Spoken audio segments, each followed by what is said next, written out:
Soy Fernando Díaz Villanueva, hoy es 15 de mayo de 2016 y esto es La Contracrónica.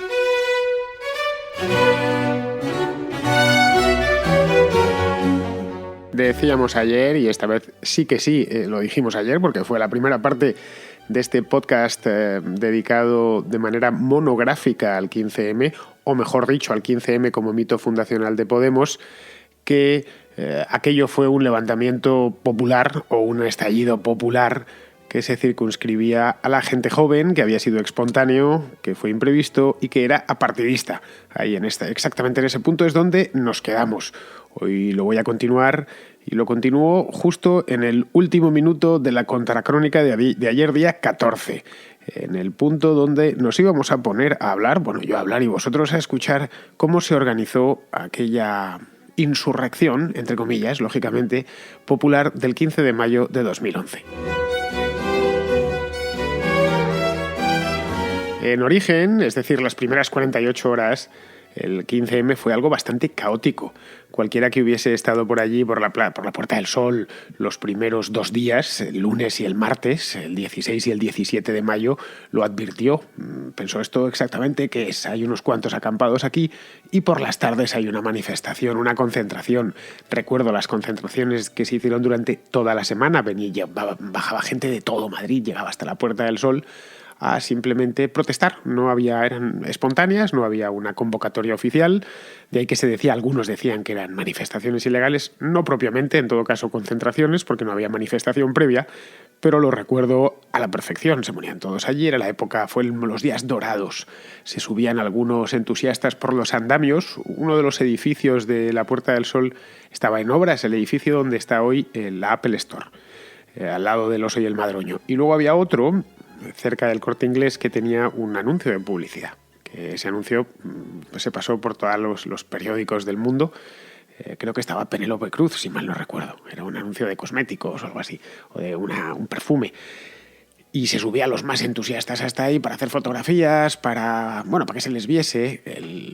Fue el momento más 68ista de aquello. El lunes, martes y a lo sumo el miércoles. A partir del jueves la cosa ya no fue tan... Se la notaba más organizada, ya habían empezado a montar cosas y demás. Por lo tanto, la primera organización, el 15M primitivo o el 15M temprano, por utilizar términos arqueológicos, fue algo caótico precisamente por su espontaneidad. Pero poco a poco no, rápido a rápido, o deprisa a deprisa, tan pronto como el miércoles, aquello ya estaba tomando una forma para quedarse. Esto no lo hablo porque lo haya leído, lo hablo porque lo viví, y lo vi con mis propios ojos y pasé muchas horas en la Puerta del Sol en aquel entonces, por lo tanto, sé lo que me digo, no ha tenido nadie que contármelo.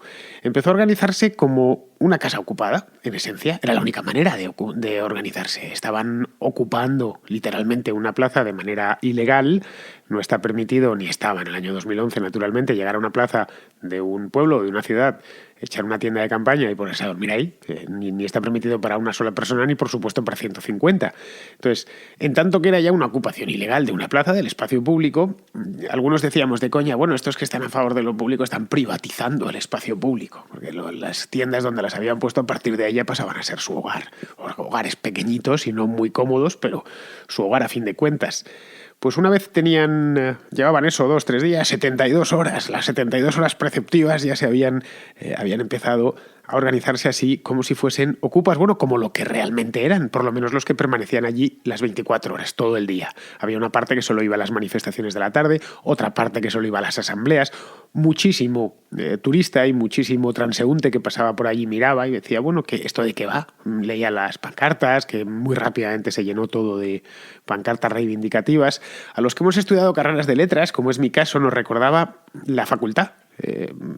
Yo solía ir con mi amigo Miquel Rosselló, que había estudiado políticas, yo estudié historia y claro, los dos venimos vos podéis imaginar qué tipo de facultades, ambas universidades públicas. Y se lo decía yo a Miquel, Miquel, ¿esto no te recuerda un poco a la facultad? Y me decía, sí, es tal cual, esto es. Miquel estudió políticas en Somosaguas, es decir, en la facultad de la gente de Podemos. Digo, es igual, son las mismas cosas que yo había leído, pues eso, 15 o 20 años antes en la Universidad Autónoma. Era igualito y lo mismo que uno se encuentra cuando va a una facultad de letras. Empezó a llenarse todo de carteles, empezaron a levantar más chamizos no eran tiendas propiamente, sino como un mercadillo de estos que hay por los pueblos, el mercadillo semanal con unas toldillas. Claro, el sol ya apretaba, estamos hablando de la segunda quincena de mayo. Empezaron a poner con unas barras, unos generadores de electricidad, diésel. Luego, a modo de, no sé si de ecologistas o para presumir, pusieron unas placas solares, que no sé si eso funcionó alguna vez, con unas baterías ahí. Me da la impresión que estaban solo para quedarse con la conciencia tranquila.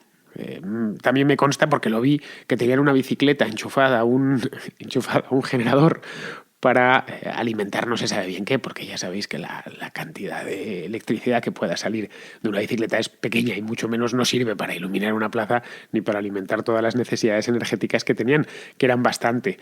En aquel entonces, al principio, todavía gozaban de la simpatía de vecinos y de transeúntes, de la simpatía mayoritaria. Decían, joder, por fin, después de tanta crisis, tantos despidos, tanta desvergüenza, los chavales jóvenes se echan a la calle y protestan. De ahí que un empresario les cedió unos servicios, unos váteres portátiles, de esos que se ponen en los conciertos de rock o se ponen en las verbenas populares, que los pusieron justo al lado de la calle, enfrente de la casa de correos.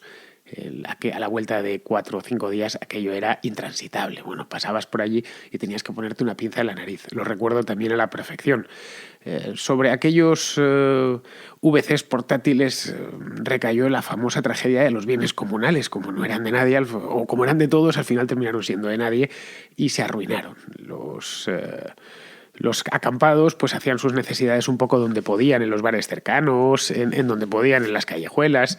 Podías encontrarte gente a lo largo de aquel mes aseándose en las fuentes, que arrancaron las petunias de las dos fuentes con flores que hay en la Puerta del Sol y hicieron un ecohuerto. Eso lo hicieron exactamente en la fuente que pega con la estación de cercanías. Recuerdo que habían cultivado unos tomates allí, decían que iban a comer de eso. Bueno, ya sabéis, era todo muy, muy mayo del 68. Muy debajo de los adoquines está la playa. Ellos realmente estaban convencidos de la historia. El modo de organizarse de una casa ocupada, el modo de organizarse de los clandestinos, o de los clandestinos idealistas como estos, de idealistas y adanistas. Realmente estaban convencidos que el mundo empezaba con ellos y la historia empezaba con ellos. Acababa de darse el primer chispazo en la historia de la humanidad, que lo protagonizaban, por supuesto, ellos. En el fondo, y a poco que te pillasen ya con cierta edad, y a mí ya me pilló con 30 y tantos años, pues los veías con cierta ternura. Críos de 18 y 19 años pensando que realmente la historia empezaba de verdad con ellos y que antes no había sucedido nada reseñable. Había sido todo una gran noche del farcismo hasta que ellos habían aparecido y habían hecho su debut en el teatro de las vanidades de la humanidad, en el teatro del mundo. Entonces empezaron a montar asambleas. De esas asambleas pues había la organización interna eran comisiones, que cada comisión tenía su asamblea propia. Las comisiones tenían subcomisiones, las subcomisiones, grupos de trabajo. Era auténticamente enloquecido. No es a lo largo de los días, yo llegué a contar hasta 42 comisiones distintas. Me las iba apuntando en una libreta, que tenía la libreta con la que siempre trabajo. Iba apuntándomelas en la libreta porque era de llegar un día, un miércoles cualquiera, un jueves cualquiera, y encontrarme una comisión nueva. Las fui apuntando y en las crónicas que hacía para el periódico pues informaba de lo que había dado de sí la acampada aquel día o las movidas que habían montado, y recuerdo de incluirla. Pues he descubierto una nueva comisión que se llama tal. Os voy a leer algunas de las que he conseguido recuperar. Algunas se me habían olvidado, otras sí que las recordaba. Así, a modo simplemente de muestra, botón de muestra. Las que he conseguido recuperar son las siguientes. Todas estas podéis buscarlas en internet y algo encontraréis, ya sea en el archivo de 15M, que tienen una página web dedicada a esto, o en noticias de periódicos. Las voy a leer seguidas. Simplemente, por favor, os pido que no ríais mucho, porque es que la lista es de película de Monty Python. Bien. Comisiones reales que hubo durante la acampada en la Puerta del Sol del 15M.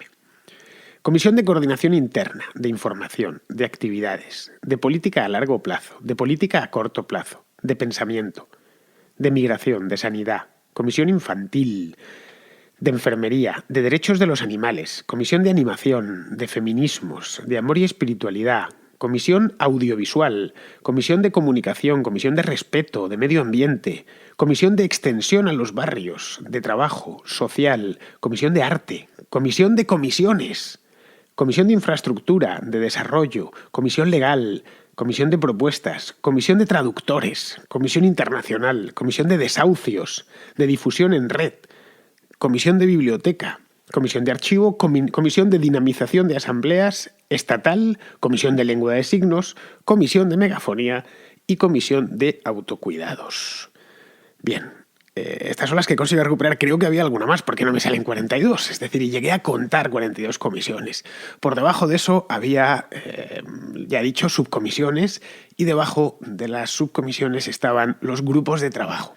Grupos de trabajo, he recuperado algunos que en aquel entonces descubrí. Había uno muy bueno que era auditoría de la deuda, iban allá a ponerse a auditar la deuda en la Plaza de las Descalzas.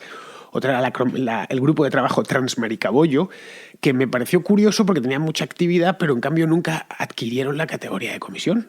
Me llamaba la atención, digo, a ver cuándo se ascienden, cuándo pasan de ser, pues eso, de ser marqueses a ser duques. No, nunca llegaron. Otra era el grupo de trabajo social, que era, de ahí se desprendían 4 grupos, que era el subgrupo de cooperación al desarrollo, el de diversidad funcional, el de espacios comunitarios y el de intervención social. Todo esto son subgrupos reales. Lo que no sé si llegaron a trabajar alguna vez porque eran demasiados grupos, subgrupos, comisiones y subcomisiones para la cantidad de participantes que había. Si bien es cierto que durante la primera semana se llenaba la Puerta del Sol en aquellas manifestaciones espontáneas de las 8 de la tarde, luego la asistencia bajó considerablemente a partir de la segunda semana, después de las elecciones. Ya no había esas manifestaciones todas las tardes, ya se quedó para los muy entregados y los muy volcados. Y el ambientillo ese típicamente ocupa de extrema izquierda, antisistema, como lo llamaban, cada vez fue apoderándose más de aquello. A la vuelta de 3 semanas, de hecho, ninguno de los que habían participado al principio con la idea de simplemente gritar contra las injusticias y gritar contra la desvergüenza de los políticos estaba ya, había desaparecido, y es cuando yo empecé a conocer personalmente a los primeros desengañados.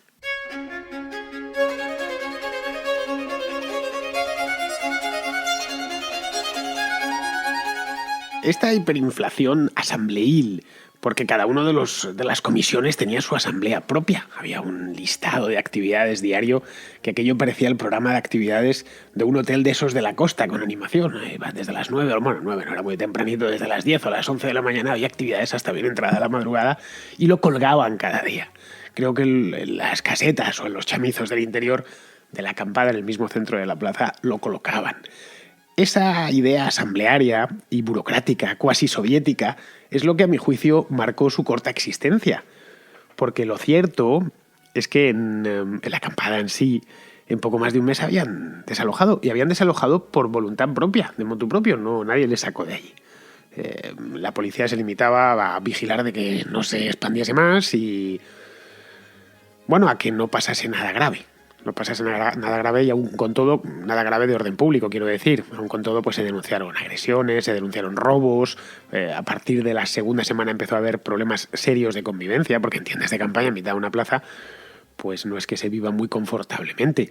Entonces empezaron a haber problemas los normales de convivencia que puede haber cuando los derechos de propiedad pues no están muy bien asentados. Y más en un lugar que no está pensado ni siquiera para acampar, que carece de agua corriente, que carece de servicios. Todo estaba muy en precario. Tenían eso de la electricidad con un generador, no había acceso a agua. Bien. Entonces, a partir de más o menos mediados de mes, de junio ya, un mes después, la discusión casi única, que los primeros 15 días lo pasaron discutiendo en las asambleas de la tarde, la Asamblea General Sol que llamaban, una especie de acuerdo de mínimos, de manifiesto de mínimos, que era aquello, eran unas discusiones, reíros de los Monty Python. Es decir, cada uno llegaba, soltaba la suya con el megáfono y tal. Pues no consiguieron nada, es decir, salieron unos cuantos manifiestos de mínimos, pero siempre había disidencia y tal. El problema de lo asambleario, ya sabéis. Tienen que estar todos de acuerdo y si no, automáticamente pues se forma el grupo disidente que no está de acuerdo y que dice que ellos son los verdaderos, los auténticos. Pues la segunda parte, a partir de la segunda semana, el gran tema era cuándo se iban. Ya que había, bueno, unas peleas de mucho cuidado, yo las recuerdo, y se discutían y volvían y era lo mismo, pues lo dejamos para mañana, porque claro, llevaban 5 o 6 horas hablando de lo mismo en la asamblea, al lado de la estación de cercanías de la Puerta del Sol. Y al final decidieron irse, pero no con el acuerdo de todos. Siempre como en eso siempre quedaban minorías. Pues una de las minorías decidió irse y el alcalde de Rivas Vaciamadrid, que estaba y sigue estando gobernado por Izquierda Unida, los acogió. Y fueron ese grupito, se fue a acampar a una plaza, la plaza del ayuntamiento, creo, de Rivas Vaciamadrid. Lo sé porque fui hasta allí personalmente, con la moto, ya en el mes de julio, a ver cómo estaban. Y allí quedaban 4 y una bicicleta, es decir, no había nadie. Había los 4 más volcaos, que por supuesto ya eran esencialmente ocupas, gente de extrema o extremísima izquierda, ultras, por decirlo de una manera breve. Ultra izquierdistas que se habían puesto allí acogidos a sagrado en el ayuntamiento de Rivas Vaciamadrid. Hasta esa acampada terminó desapareciendo, porque ya en el mes de julio el calor al raso, no había quien lo aguantase. Entonces, eso es en lo que quedó, y así es como terminó. Durante unos días hubo, un par de semanas creo, una caseta de madera que montaron con palés, todo como muy moderno y muy sostenible. Bueno, tenían cuento para todo. Si hay algo que Podemos tiene del 15M, de las pocas cosas que tiene del 15M original es tener cuento para todo. Tenían una excusa para cualquier cosa. Todo era culpa de los demás, nada culpa suya, y siempre justificaban todo con una cantidad de literatura que le echaba a uno para atrás. Hoy, por lo tanto, si no queda nada, porque es que en el mes de agosto de aquel año la gente ya se fue de vacaciones y no quedó absolutamente nada, lo que queda sí es parte de su espíritu. Eso es innegable y eso es así. Al principio el espíritu del 15M era simple protesta. Estamos hartos de cómo está esto, una protesta que por lo que sea terminó estallando o terminó saliendo por ahí. Terminó saliendo por manifestaciones en la calle. Es normal que cuando, especialmente entre la gente joven que además venía de una burbuja en la que habían tenido la generación mejor preparada de la historia de España. Claro, la mejor preparada porque es la que más tiempo había podido estar, por lo menos escolarizada y la que más títulos universitarios tenía, que no significa que sea la mejor preparada, pero bueno. Eran, por decirlo de algún modo, niños mimados. Pocos, porque era ya una generación, la de nacidos a principios de los 90, finales de los 80, pues una generación corta, en comparación con las generaciones de los 60, por ejemplo, y bien criada. La historia económica de España de los 80 y 90 y la década pasada es una historia de éxito, de crecimientos del PIB muy sostenidos. Por lo tanto, habían tenido una infancia y una adolescencia feliz en líneas generales. Bastante más feliz que cualquier otra generación de españoles que les precedió. Feliz y abundante. De hecho, era muy normal que fueran todos con smartphones. Ya existían los smartphones, los primeros, y era muy normal ver iPhones allí, ver Blackberries. La Blackberry entonces se llevaba muchísimo. Cámaras de vídeo, cámaras de foto digitales. De ahí que haya esa documentación tan grande del 11M, del 15M, que hay fotografías desde todas partes. La hacían los propios manifestantes o los propios concentrados. Y si tenían acceso a una Blackberry o tenían acceso a una cámara de fotos reflex, significa que, y no habían trabajado en su vida, significa que alguien se la había pagado, ¿no? Que alguien les había comprado la Blackberry o les había comprado la cámara de fotos. Así que al principio era simplemente protesta de una generación que no veía futuro, o que tenía mucho pasado, tenía un pasado muy confortable, pero veía que el futuro lo veía muy comprometido. Y ese fue el primer espíritu, esas manifestaciones a las que hice referencia antes de los primeros días a las 8 de la tarde, ¿no? Era un grito, es decir, estamos hasta las narices y queremos que esto se solucione. A mí me dio pena porque desde el principio, desde las primeras 48 horas, esa protesta, en lugar de derivar, ahí es donde se perdió la oportunidad, donde se perdió el tren, que ya no volvió a pasar. En lugar de decir, lo que queremos de una puñetera vez es que el tamaño del Estado se reduzca y nos dejéis. Queremos abrirnos paso por nuestra cuenta. Queremos que se levanten las regulaciones y las 1000 restricciones que hay al empleo, que es la razón última por la cual nos cuesta tanto encontrarlo. Queremos que emprender o montar una empresa sea más barato y sea más accesible. Queremos ser como los jóvenes californianos o queremos ser como los jóvenes holandeses. Eso es la gran oportunidad perdida del 15M. No, pidieron exactamente lo contrario. Pidieron más gobierno, pidieron más burocracia, pidieron más Estado, en definitiva. Era curioso porque iban a quejarse de los políticos pidiendo más políticos. Muchos decían algo así como, es que el sistema no funciona porque no estamos nosotros dirigiéndolo. Si estuviésemos nosotros, esto funcionaría a la perfección. Yo recuerdo haber dicho, no sé si en la tele o en la radio en aquel entonces, que parecían chavales pidiendo una pensión, y en cierto modo era así. Ni curro, ni casa, ni pensión. Bueno, pues queremos un curro, queremos una casa y queremos una pensión. No sé si en ese momento o cuando se jubilasen, pero daba un poco de lástima. Chicos tan bien formados con su BlackBerry en la mano, con su cámara de fotos al cuello, que habían tenido todas las oportunidades del mundo para prepararse y para planificar una vida exitosa. Lo único que le piden es déjame que mi planificación pueda llevarse a cabo. No quiero que me des nada, quiero que me dejes hacer. Nada más. Eso es lo que hubiera esperado yo, lo que hubiera dicho yo, lo que yo decía a los 20 años, que yo también los tuve en los años 90. Y decía, no, yo lo que quiero es que me dejen hacer, simplemente. No quiero quitarle nada a nadie, algo que no es mío, ni quitárselo a la fuerza. No quiero justificar el asalto a otros. Pues bien, estos desde muy temprano empezaron a justificarlo. Empezaron con los bancos, empezaron con los ricos, empezaron con los impuestos. Ahí se veía que la mano de la izquierda o la extrema izquierda estaba ya actuando muy pesadamente, ya se notaba. Que estaban todos allí, que estaban colocándoles los lemas, que en las asambleas estaban no infiltrados, daban la cara directamente, lo veías venir, dice, este tipo ya sabes de qué va, cuando llegaban y hacían asambleas casi monográficas sobre la banca, por ejemplo, a decir las clásicas... los clásicos eslóganes izquierdistas de que la culpa de todo era de la banca, pero de la banca privada. La banca pública, curiosamente, había sido inocente y era la que estaba quebrada y la que estaba lastrando el sistema financiero en el año 2011. Después de eso, de ese primer momento en el que se perdió el tren, pues derivó en lo que tenía que derivar. En el sistema asambleario en el que no podían imponer, es decir, lo que fue incapaz tanto Izquierda Unida como el propio PSOE, como los partidos que estaban más a la izquierda, lo que fue incapaz es de capitalizarlo al 100%. Por lo tanto, la cosa derivó en algo asambleario, que hacía que muchos izquierdistas de pro dijesen por periódicos y por radios, decían aquello de estos son críos que no tienen muy claro lo que quieren, estos son chavales que están con el unicornio y la piruleta y tal y cual y no están creando una revolución de verdad, porque una revolución de verdad requiere jerarquía, requiere vanguardia y aquello no lo tenía o no lo tuvo, por lo menos no la tuvieron las acampadas. Había pequeñas partes de la acampada que sí estaban más concienciadas, especialmente en Barcelona más que en Madrid, y terminaron pues como terminó, por ejemplo, ya en el mes de julio aquel asedio, aquel sitio al Parlamento de Cataluña que terminó con detenidos, con Artur Mas entrando en helicóptero en el Parque de la Ciudadela. Eran minorías, era una minoría que les hubiese probablemente gustado apropiarse de toda la acampada, pero no lo consiguieron. Entonces, esa parte asamblearia, esa parte horizontal, duró lo que duró un mes. En el momento en que se vio que ya era una tontería estar allí, pues se desmontó y se quedó como en el aire.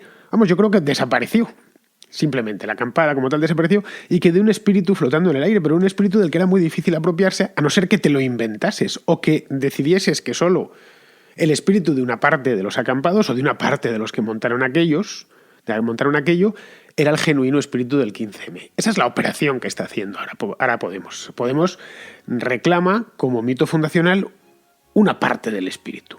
Lo que ellos quieren. Es decir, en concreto la parte en la que nosotros estábamos. Eso era el genuino 15M y todo lo demás, fueron añadidos o simplemente no existió.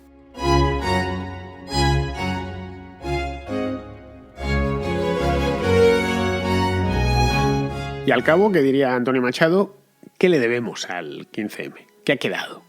¿Qué es lo que hoy podemos decir que queda de aquel estallido juvenil de hace 5 años?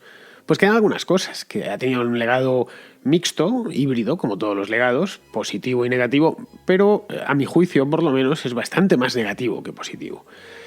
Por ejemplo, nos ha dejado un legado, o nos ha dejado una enseñanza más que un legado, de algo que no podía ser y que efectivamente no fue. Simplemente, de la calle nunca salió nada bueno.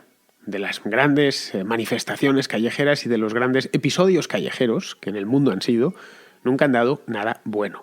Con esto no estoy diciendo que no sea bueno de vez en cuando manifestarse, está bien, sobre todo si sientes tus intereses dañados o perjudicados por el poder, es bueno salir a manifestarse. Ahora bien, de grandes movimientos, de grandes revoluciones callejeras no ha salido nada bueno. y a los hechos históricos me remito. Y aquello sí fue un gran show callejero durante mes y pico en Madrid y otro tanto por todas las capitales de provincia de España. Otra cosa que nos ha quedado es ese espíritu del que hablaba hace un minuto, del que se ha apropiado ese espíritu medio fabricado, o a medio fabricar, están en ello ahora mismo, del que se ha aplicado ese espíritu justiciero, ¿no? Del que se ha apropiado la extrema izquierda. En este caso, Podemos Izquierda Unida. Lo que había allí éramos nosotros. Nosotros, lo que pasa es que sin el nombre todavía, pero estábamos esencialmente nosotros. Y aquellos chicos pedían lo que pedimos nosotros ahora. Ya sabéis, la nacionalización de la banca, pedían la renta básica y tal igual. No, había unos cuantos que pedían eso. Y sobre todo a partir de la concreción de las ideas del 15M. Es imposible porque no había ideas propias más allá de una protesta sin más, un estamos hartos. Eso es lo único que podrían... de todos los que participaron durante las primeras 48 horas en aquello, los genuinos 15mayistas, si les pusiésemos una encuesta tipo test, dime en qué estáis de acuerdo, al final nos saldría al 100% de coincidencia la queja. No queremos que esto sea así, no estamos en contra de la corrupción, estamos en contra de que haya tanto desempleo. Era más un movimiento puramente negativo, de queja, de protesta general, que positivo. Cuando se intentó positivar y convertir esas quejas en un programa, fracasó, naufragó, porque fue el intento de apropiárselo por unos y por otros fue obvio. Además, a partir de cierto punto ya los que había cada vez eran más marginales. Esto cualquiera que estuvo allí lo sabía. Cada vez era un mundillo más y más marginalizado, más venido de casas ocupas al cuadrado. Bueno, ya las cosas que están proponiendo, que están haciendo, recuerdo un día que les dio por domesticar o amaestrar unas ratas. Esto lo recuerdo porque lo he visto yo las ratas las detesto, bueno, como prácticamente todos los seres humanos, pero ver allá una que estaba intentando domar o no sé bien qué hacía con unas ratas, con unos palitos. Es decir, los últimos 15 días aquello era un esperpento directamente. Hasta los periodistas, los redactores de periódicos que habían sido más afines con la idea original, terminaron espantados y dándoles la espalda. Y no solo digo periodistas, digo también políticos, gente común que había simpatizado con la idea y un mes más tarde, el día 20 de junio, te estaban echando pestes. No es eso, a mí no me confundas y tal. Otra idea que ha quedado y que nos ha servido, ha quedado como legado, es una idea general de que los jóvenes solo pueden ser de extrema izquierda, va asociada a la anterior. Los jóvenes solo pueden quejarse, solo pueden protestar, es el único pasaporte válido para que transiten por la vida, y quejarse y protestar significa ser de extrema izquierda. Es decir, en una palabra, por resumirlo, que un joven solo puede ser socialista, no puede ser otra cosa. Y si no es socialista, pues es que su padre roba, o es que es un privilegiado, o es que está arriba, o es que tiene un cochazo, o lo que sea. Esto los que tenéis menos de 25 o 24 años lo sabéis, que lo habréis pasado las de caín en la universidad cuando decíais que vosotros no erais socialistas o simplemente no erais de izquierdas. O sea, ¿tú qué pasa? ¿Eres neonazi y tal? Lo sé porque algunos chicos jóvenes me lo han dicho. Otra idea, y esta creo que es la peor de todas, sinceramente, lo otro son meros detalles, es esa idea apoteósica de la política que nació allí, de que todo se solucionaba con política. Era querer, como ya os comentaba, solucionar los problemas creados por la política con más política. Es como el borracho, como el alcohólico que pretende solucionar sus problemas de adicción al alcohol con más alcohol, pensando que era una cuestión del alcohol elegido. Es decir, es como el alcohólico que solo bebe whisky, que dice, bien, voy a curarme. Pero el problema era el whisky. Lo que voy a pasar a beber ahora es ron, o voy a pasar a beber ginebra. Seguro que me curo sin ningún problema. Pues un poco venían a decir lo mismo. Si cambiamos de políticos estará todo solucionado. El problema es que los políticos que traemos, ya sabéis, el bipartidismo es el que nos ha ocasionado todo este drama y toda esta tragedia personal. Por lo tanto, en el momento en que cambiemos de políticos, se habrá solucionado. Esta idea es la que apuntala y la que amartilla Podemos desde hace 2 años. O sea, nuestros problemas eran ellos. En el momento en que los cambiemos, ya está. Nuestro problema, vuelvo sobre el símil del alcohólico, era el whisky. Si nos quitamos el whisky, automáticamente nos curaremos y volveremos a ser nosotros mismos. Es decir, en el momento en que pasemos de beber whisky con Coca-Cola a beber ginebra con tónica, se acabó el problema. Ya está, volveremos a estar sanos. Porque aquello, la verdad, y esto lo he dicho en multitud de ocasiones y lo vuelvo a repetir, de revolución no tuvo nada.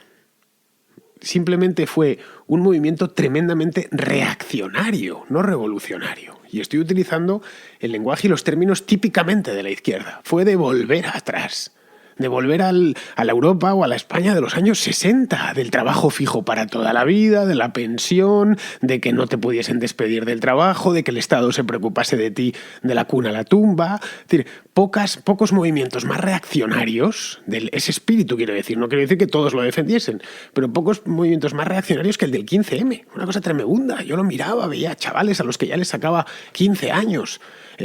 Decir unas cosas que a mí no se me hubiera ocurrido decir con 20 años. Me parecía, habían idolatrado, les habían hecho idolatrar épocas anteriores, necesariamente más felices, y sin decirle que esas ideas venían de épocas anteriores, pues no, es fantástico. Aquí lo que necesitamos es directamente que se prohíba el despido y obligar a los bancos a darnos créditos que luego, por supuesto, no tenemos por qué devolver porque eso es social. Era una cosa que cabalgaba a caballo entre el unicornio de toda la vida, el unicornio 68ista y cierto amor por el consenso de posguerra. Eso, el que vivieron nuestros abuelos, el que vivieron en parte nuestros padres.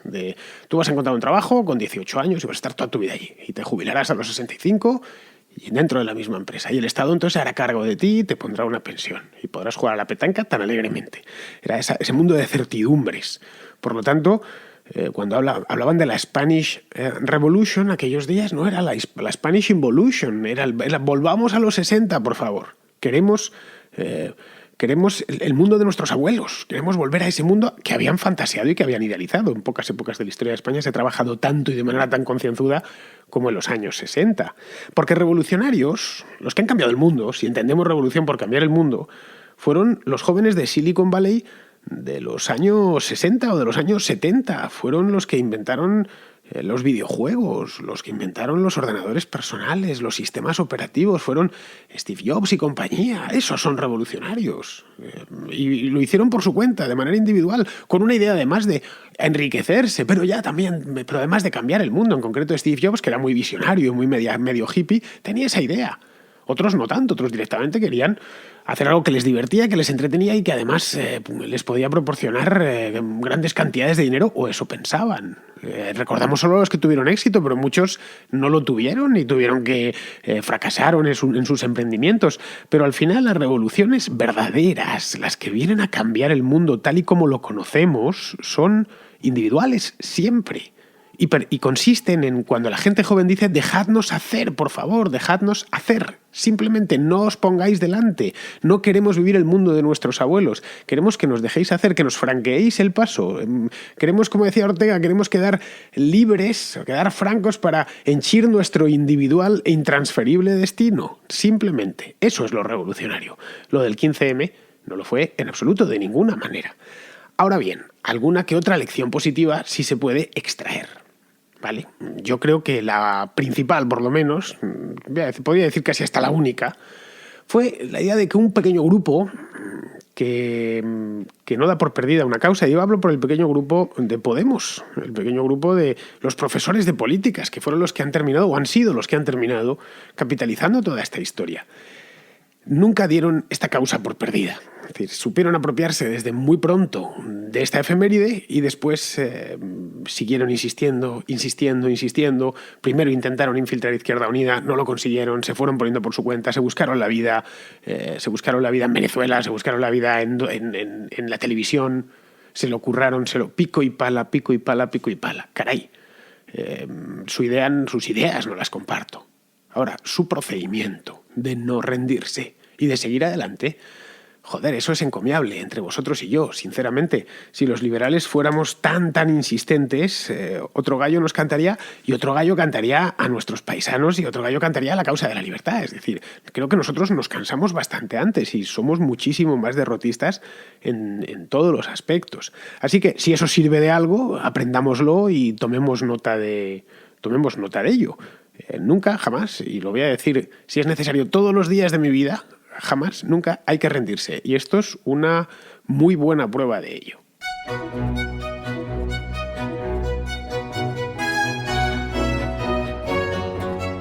Pues bien, hasta aquí hemos llegado. Ya doy por concluida la conferencia del otro día en Zaragoza. La he hecho en 2 partes para hacerla más digerible.